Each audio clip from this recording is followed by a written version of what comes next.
Hey guys, Austin Malleolo here with the Hand Plan in the Hand Plan studio, breaking down a knees to elbow progression.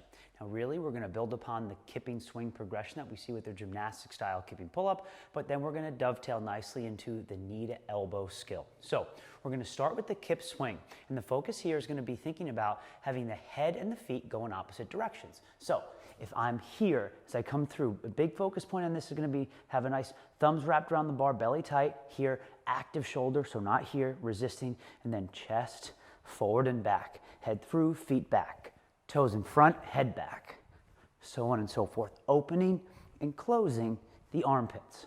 So that's step one, really focusing on that active shoulder position to allow us to get some room to get that nice kip, and then opposite from the head and the feet, and the feet behind, head in front, and then switch the two. Then from there, we're going to dive into a nice little kip with a press down, but we're going to bring the knees up, and that's going to look like this. So again, as we come through, we just build upon this, head through, and then what we can start to do is just press down, bring the knees up, press down, bring the knees up, press and knees up. So again, notice from here, we're just starting to bring those knees up nice and hard, and rolling the knees up higher and higher throughout this progression is going to be important. But what we're going to notice is that even just doing this is going to be challenging to get a few reps together. So we can also now tie in cycling. And what that's going to look like here, it's going to look like when the knees come up, we're then going to keeping the belly tight, almost keeping like that belly button pulled to the spine. You're going to aggressively pull the knees back and the heels behind you while maintaining tension on the bar. So again, as we're here, knees up, head through, knees back, head through, knees back, knees up, head through, knees back. Now, and notice how we can stay on that tension if we work on that same cueing that we saw early on in this progression.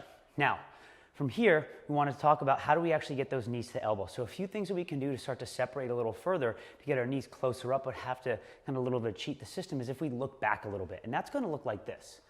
We're here and looking back, looking back, looking back. Now, as we start to get the knees higher up to the elbows, we also can start to teach the athletes where a scaling option would be bringing the knees to either the armpits or middle of the arm. That's not going to be prescribed, but it's absolutely a fine scaling option. So this is now your opportunity to start to figure out where we're going to be scaling people based off the efficacy of them actually getting their knees to the elbows in that progression. Another thing we can start to think about is actually bending the arms a little bit in that progression. That's going to look like this. So again, we're here and I bend. And I can do both like so. So again, as we lean back, I start to actually rotate further back, getting my knees close to my elbows just because of the nature of that plane that we're starting to change that we're lying in. Now, this progression is predicated on a few things. One, we have grip strength. So grip will start to go, but we can still play with people in this warm-up, but know that we're going to be limited in how many reps we can get if the grip starts to go. So work hard and have fun with the scaling options for knees to elbows.